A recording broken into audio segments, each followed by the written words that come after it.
Indonesia kebangsaanku, bangsa dan tanah air.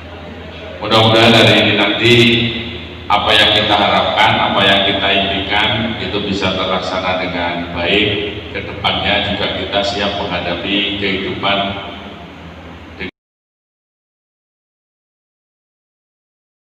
Alhamdulillahirrahmanirrahim. Wassalatu wassalamu ala asyrafil anbiya'i wal mursalin Sayyidina wa maulana Muhammadin wa ala alihi wa sahbihi ajma'in. Amma ba'd. Ya, pertama-tama saya ucapkan selamat pagi, selamat berkumpul di majelis yang insyaallah barokah ini, karena kita niatnya berangkat dari rumah adalah thalabul ilmah atau thalabul ilmi atau belajar menuntut ilmu. Istilah beliaunya ilmu nggak salah kok dituntut, gitu ya. Ya mungkin di awal mungkin bisa disiapkan alat tulisnya, karena salah satu keberkahan ilmu itu ketika menyiapkan kolam atau menyiapkan alat tulis, itu bagian dari keberkahan ilmu. Karena ilmu itu kalau sampean cuman dengar, kalau adik-adik di sini cuman mendengarkan saja tanpa ditulis, itu akan hilang. Karena biasakan mengikat ilmu dengan ditulis, insya Allah manfaat kok. Jadi ya sambil nyiapkan alat tulisnya. Jadi alhamdulillah saya bersyukur sama Allah bahwa dikasih kesempatan pagi ini untuk ketemu dengan adik-adik semua atau anak-anak semua di sini, untuk share pengalaman, share ilmu. Jadi saya juga punya guru, punya guru di bidang apa yang sekarang saya tahu, dan itu ada kewajiban saya juga. Sekarang saya sebar pada anak-anak semua di sini. Jadi simpelnya hari ini saya share apa yang saya ketahui dan pengalaman apa yang pernah saya alami. Jadi sekarang gantian, sampean kan anakku istilahnya ya. Jadi sekarang tak wariskan apa yang saya tahu, apa yang pernah saya alami, saya share sama jenengan. Jadi kalau jenengan semua di sini tidak menulisnya, sayang gitu. Biar itu diikat, ilmu itu diikat dengan tulisan. Sama kayak punya sapi diikat pakai apa? Pakai tambang. Kalau nggak diikat, kira-kira lepas nggak? Lepas. Sama ilmu juga bisa gampang terlepas ketika cuman oh ya paham, tapi nggak ditulis, akan hilang. Ya. Nama saya Muhammad Profesor Suwarto, atau bisa dipanggil Pak Taufik aja. Kebetulan pekerjaan utama saya seorang pemulung. Saya pertama adalah seorang pemulung. Saya juga sebelumnya adalah seorang praktisi wirausaha. Saya menyebut diri saya garbage designer atau desainer sampah. Kalau mau nanya apa desainer sampah, sama seperti yang tadi dikatakan oleh Pak Kepala Sekolah tadi, oleh Pak Mawan, bahwa pekerjaan ini adalah pekerjaan, saya menyebutnya pekerjaan future. Sama ketika kita sekarang ngomong YouTuber, ada pekerjaan YouTuber? Nggak ada kan? Tapi kenyataannya seorang YouTuber itu bisa menghasilkan puluhan miliar per bulan. Dan itu ada pekerjaan. Bahkan ada seorang YouTuber itu 1 tahunnya dia bisa bayar pajak 3,5 juta dan 3,5 miliar di Indonesia. Kemudian saya juga modifikator dan restorasi sepeda motor. Jadi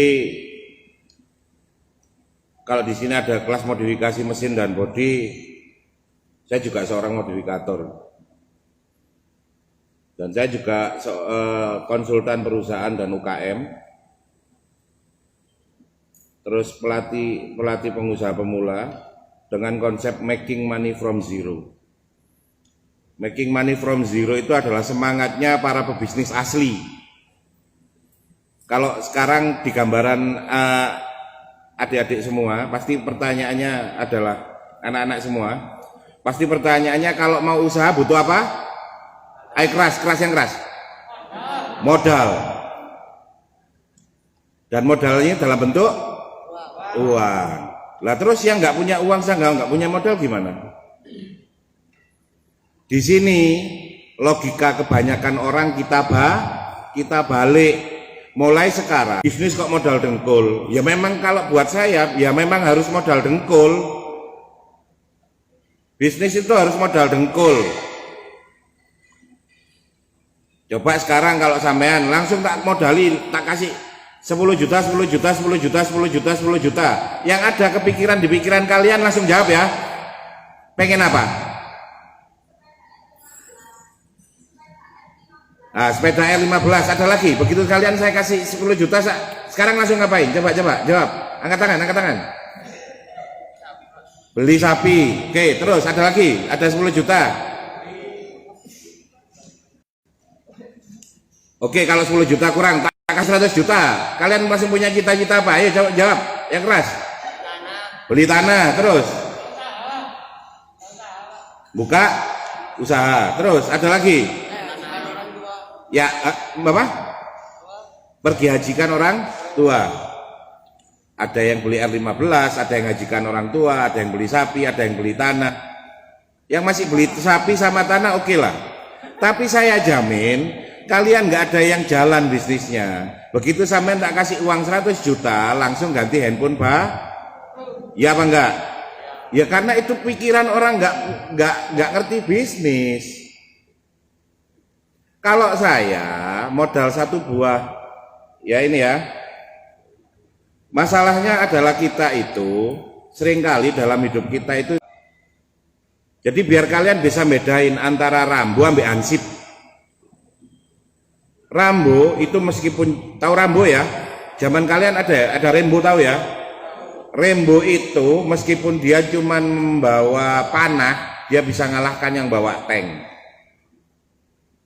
Tapi Hansip jangankan bawa tank, dikasih granat bisa-bisa meledakkan dirinya sendiri karena memang nggak punya ilmunya. Sama dengan kalian. Yang kalian butuh sekarang itu bukan modal, Mas, Mbak, di sini. Yang kalian butuh adalah kemampuan untuk memulai usaha atau bisnis. Kemampuan itu yang sampean butuh sekarang. Kalau Anda sudah punya kemampuan itu, bawa sampah botol plastik aja sampean sudah bisa menguasai Indonesia. Tak contohin. Jadi ketika saya memulai aktivitas memulung ini, saya melatih startup usaha making money from zero, ngajari pengusaha pemula itu bagaimana membuat startup wirausaha tanpa uang.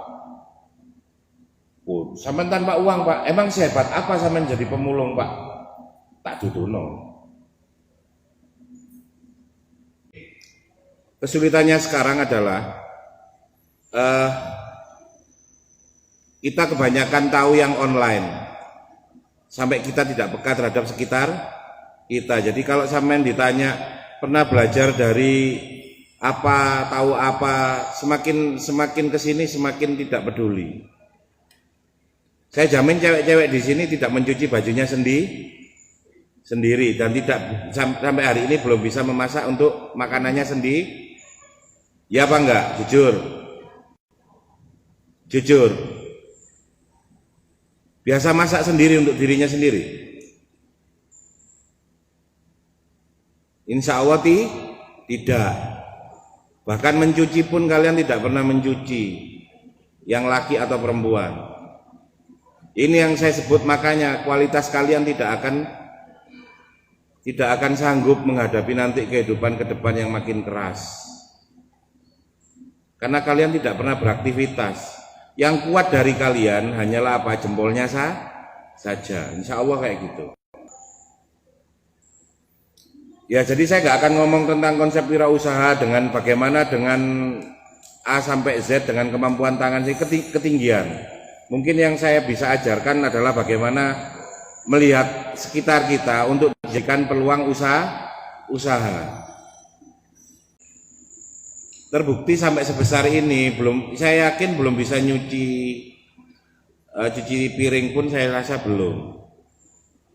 Padahal nyawanya dari seorang yang memiliki jiwa wirausaha itu adalah kemandirian. Kalau mau membunuh seseorang yang memiliki jiwa wirausaha itu nggak usah pakai pisau, cukup bikin dia tidak mandiri. Sudah, itu secukup untuk membunuh jiwa wirausaha seseorang. Makanya hati-hati, kalau semakin banyak hal tidak bisa kita lakukan di hidup kita, ya semakin susah kehidupan kita nanti ke depan. Jadi sampean tulis Mbak, Mas. Jadi semakin sedikit hal yang bisa kemampuan yang kita punya saat ini, akan semakin sulit juga kita untuk bisa bertahan di kehidupan mendatang.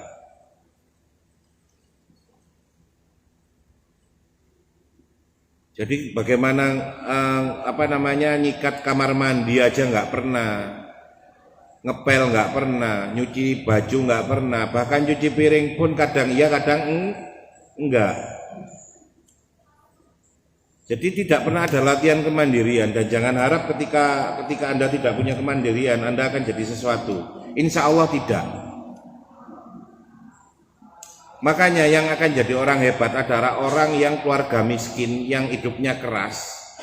Itu mereka yang akan jadi orang. Sing repot kan kebanyakan kita, soge enggak, melarat enggak, tapi yok sergap enggak. Ini yang bermasalah. Atta Halilintar bukan, tapi gayanya ngalang-ngalain Atta Halilintar. Itu gaya kalian. Ya kalau cuman sekedar gaya, maaf, hidup kalian tidak akan bisa jadi apapun. Diajari apapun, kalau tidak punya kemandirian, tidak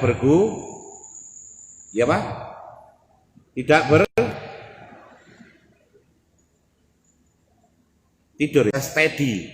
Pesawatnya tidak naik, helikopternya tidak naik, tidak turun. Dia bisa punya kemampuan mengendarai helikopter stabil banget. Kemudian yang kedua siapa setelah pilot?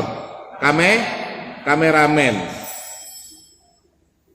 Dan sekarang dua pekerjaan itu sudah, kalau pilot masih ada, tapi kalau kameramen khusus untuk ini sudah kalah. Kalah sama apa?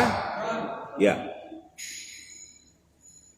Sehingga tidak lagi dibutuhkan pilot helikopter sama seorang kameramen. Dan drone sekarang harga 1 jutaan sudah ada, sudah bisa bekerja. Nggak mungkin buat gambar di atas gini butuh helikopter. Dunia kayak gitu. Ketika Anda tidak punya kemampuan apapun, sampean akan kalah sama alat. Bahkan jangankan diadu sama orang lain, bahkan diadu sama alat Anda sudah kalah. Orang yang bagaimana yang nanti bisa survive? Orang yang bermental baja. Kenapa bermental baja? Karena mereka mempunyai kemampuan untuk beradaptasi. Dan ketika Anda mulai sekarang ini adalah orang-orang yang cenderung pasif, lemah, tidak bersemangat, dari duduk Anda aja saya sudah tahu kualitas Anda. Anda yang duduk miring-miring, kakinya mulai tadi bingung, Anda nggak percaya diri. Saya basicnya adalah HRD, Human Resources Development, personalia. Sampean dari cara duduk Anda, saya nggak usah wawancara Anda gitu. langsung saya nggak akan terima. Nggak usah tanya kalau sama saya. Dari cara duduk Anda, saya sudah tahu kualitas Anda. Dari cara mandang Anda itu saya sudah tahu kualitas kalian. Potensi kalian apa.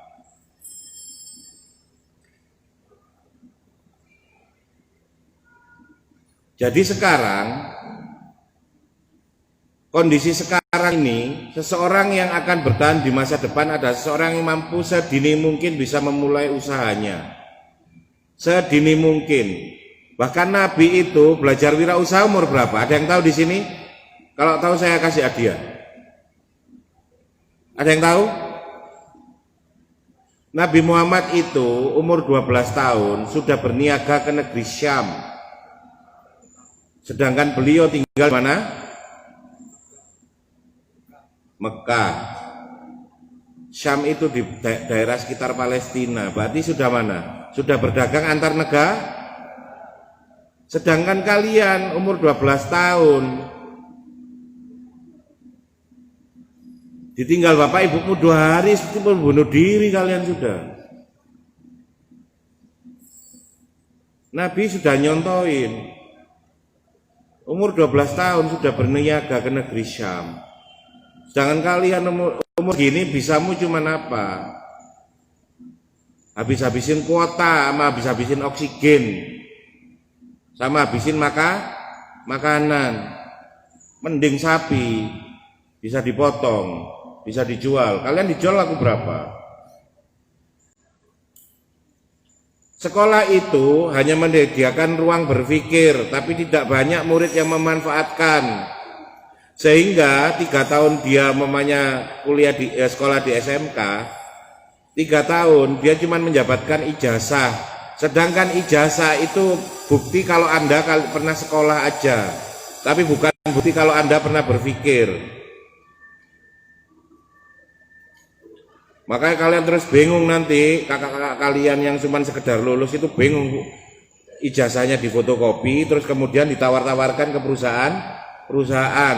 Alhamdulillah sampai saat ini saya nggak pernah memfotokopi ijazah saya, apalagi nawar-nawarkan ijazah saya, apalagi saya meminta pekerjaan sama orang, saya nggak pernah. Dan itu saya harap kalian juga kayak gitu. Membuat lapangan pekerjaan, jangan minta pekerjaan sama orang, menjijikkan.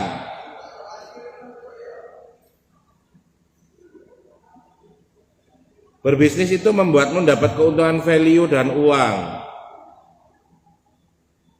Ketika kamu jadi pengusaha, kamu bisa punya value, minimal apa? Kamu mempekerjakan orang, memberikan kesempatan pekerjaan buat orang-orang yang tidak seberuntung kalian.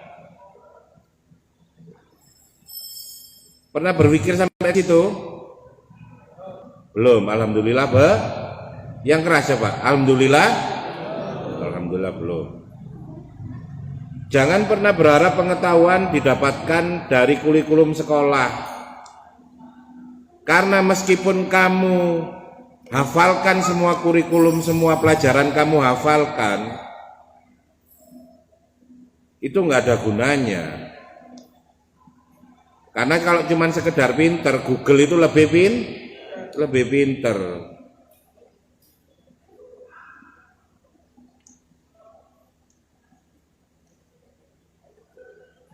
Dan di sini saya belajari dulu menjadi reseller itu adalah bisnis kuno yang mulai zaman sahabat Nabi melakukan. Dan terbukti kaya raya dengan menjadi reseller. Namanya Abu Bakar bin Auf. Jadi suatu saat beliau itu adalah termasuk di jajaran orang-orang kaya di Mekah. Tapi karena pindah ke Madinah, beliau meninggalkan semua hartanya. Terus kemudian pada saat dia di Madinah, dia ditawarkan sama sahabatnya mau diberi modal separuh hartanya orang-orang Madinah. Dan dia memilih menolak. Itu berarti apa? Orang-orang yang mempunyai jiwa wirausaha dikasih kalau dikasih percuma gengsi, malu.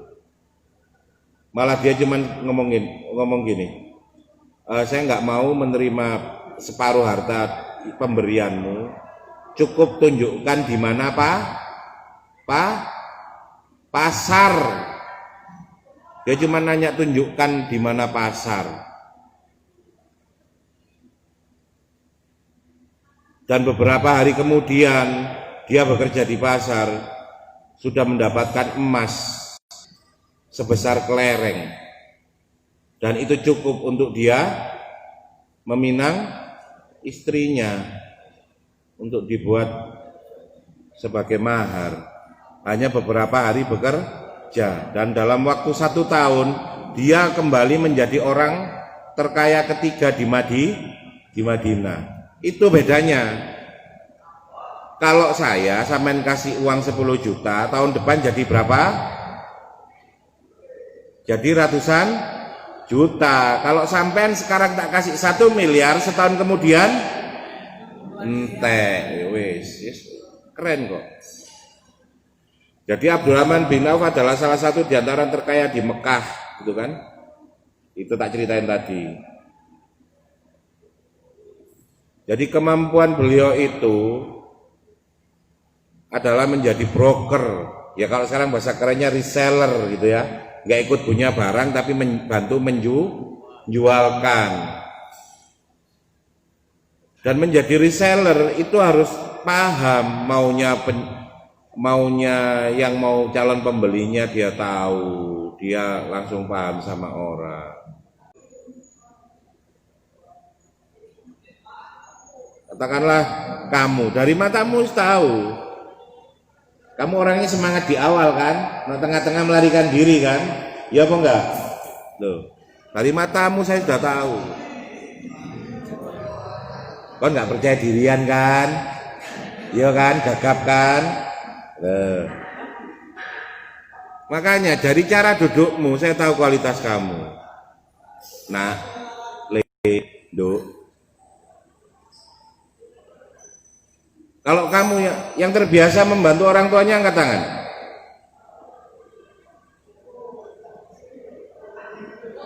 Cek temenmu yang ngomong biasa membantu orang tuanya. Ono sing lungguhe miring. Cek temenmu sendiri. Kamu mulai datang pertama wis miring. Tak jamin kamu di rumah malas. Aku berani taruhan jutaan untuk itu. Kamu nggak masak sendiri kan, Mbak? Nggak nyuci sendiri kan Mbak di rumah? Cukup dari caramu duduk Mbak, saya tahu. Saya nggak usah curhat-curhatan sama kamu, apalagi kepo-kepoin Instagrammu. Saya sudah tahu kualitas kamu. Udah dicek temennya yang biasa bantu orang tuanya, duduknya miring apa enggak? Halo? Enggak, saya nanya, duduknya miring apa tegak? Saya nanya, temanmu yang tadi angkat tangan biasa bantu orang tuanya, tegak apa miring duduknya? Sip. Ilmu baru ya. Jadi mulai sekarang saya minta sama Anda semua, sudah mulailah bersemangat, mempunyai semangat dan antusias untuk belajar tentang bisnis. Karena usaha nanti di sini, di laboratorium wirausaha itu, satu anak akan ada satu produk. Satu produk itu artinya satu perusahaan. Jadi nanti kalian lulus dari sini, kalian itu sebenarnya sudah siap mempunyai perusahaan sendiri.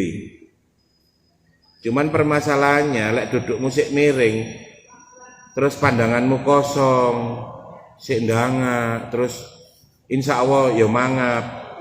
Karena tak lihat meskipun kalian pakai masker kelihatan kok kalau kalian mangap apa mingkem. Dan ketika kalian nggak tahu, saya mau tanya apa semangat kalian, saya nggak tahu. Jadi mungkin yang harus saya perbaiki sekarang, saya nggak bisa ngajarin kalian apapun. Bisa jadi kalian ngosek jeding gak bersih, kora-kora yo sik pakai sabune. Nyuci-nyuci gak akan bersih, karena kalian tidak biasa mandiri dalam hal kecil apapun. Gitu. Sepinter apapun kalian, kalau kalian tidak mandi dan tidak bisa melakukan hal-hal kecil dalam hidup kalian, kalian nothing. Kalian bukan siapa-siapa. Terus kalian pikir karena kalian sekolah, terus kemudian pendidikan tinggi, kalian jadi profesor, terus kalian bisa meremot dunia ini. Enggak. Kalian harus bisa buktikan ilmu yang masuk sama tangan yang gerak itu imbang. Kalau semakin banyak kemampuan masuk tapi tanganmu makin cacat, makin nggak bisa gerak, itu bukti kalau kalian tidak bisa bekerja. Padahal SMK itu harus mendahulukan apa? Kekuatan, skill, yang gerak tangannya apa mulutnya kalau anak SMK ini?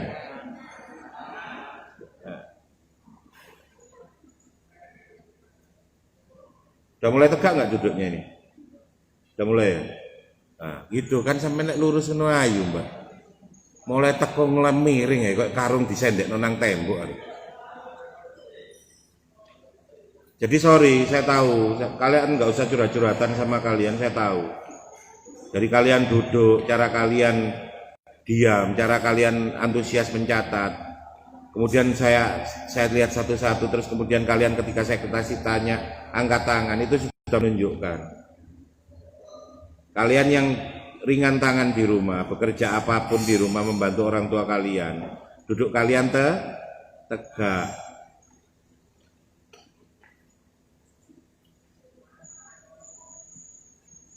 Jadi kamu anak sultan sekalipun, kamu punya uang miliaran, ketika dirimu nggak berharga, nggak bernilai karena kalian tidak punya ability, tidak punya behavior, tidak punya kontrol diri, nothing.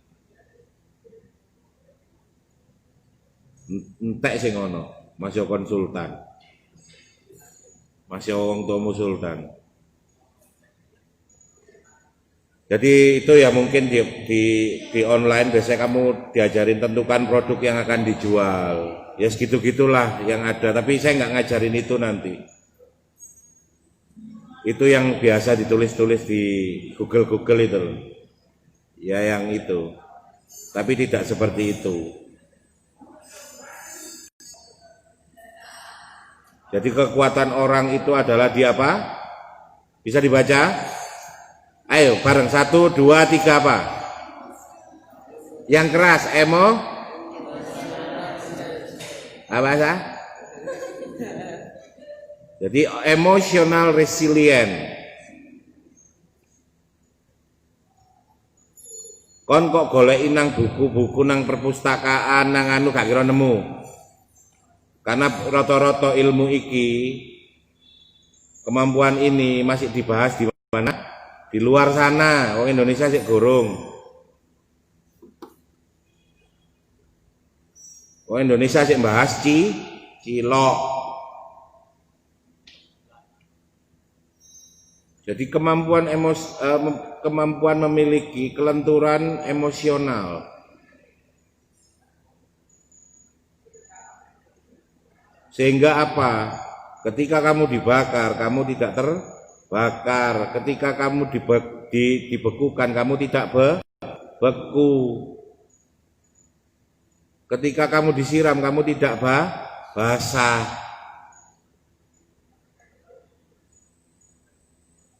Kamu orang yang paling adaptasi nanti. Dan ini masih belum dibahas.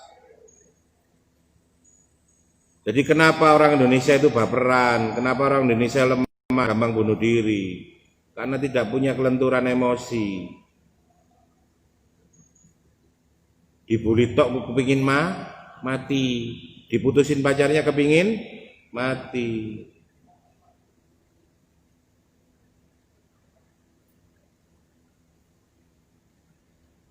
Gak di fallbacknya putus asa. Ya kan kalian kayak gitu.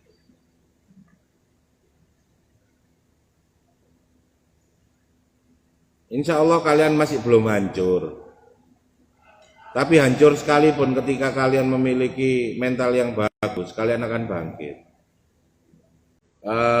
Kami di sini yang di lab kewirausahaan ini mampu merubah itu semua. Jadi nggak peduli mau di rumah kalian itu dididik seperti apa, tapi mulailah berubah gitu. Mulailah menggali kemampuan diri Anda sendiri. Karena kalau bukan Anda yang menggali diri Anda itu nggak ada. Mungkin itu.